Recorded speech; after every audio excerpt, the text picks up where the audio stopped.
As you can see here, we create first a sample text field. So now, after the text field, we are going to tackle what is checkbox and the tags used for a checkbox.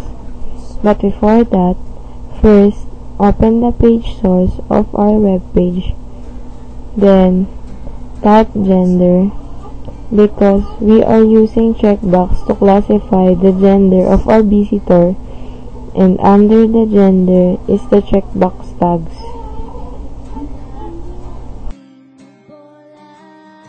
First, type the opening angle bracket, then input type is equal to quotation mark, checkbox, then quotation mark.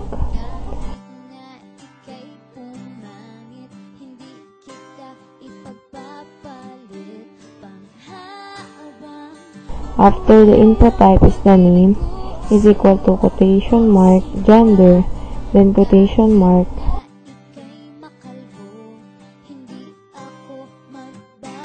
After the name is the value, then equals to quotation mark, male, then quotation mark, then use the slash backward, then after the slash backward is our closing angle bracket.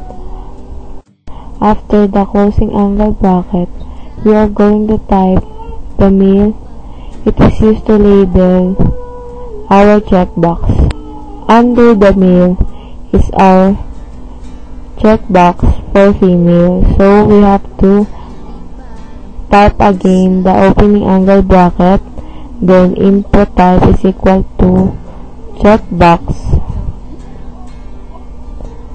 After the input type is the name, then is equal to quotation mark, gender.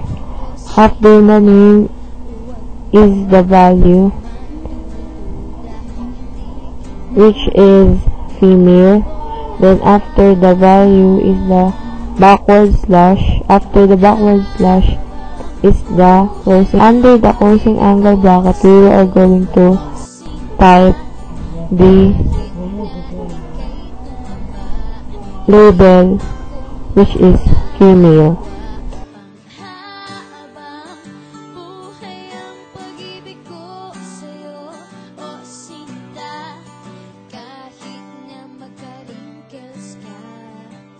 After typing all the tags, we have to save it as HTML, then go to our web page, then reload it. As you can see, there's a 2 square in there, and that was our checkbox.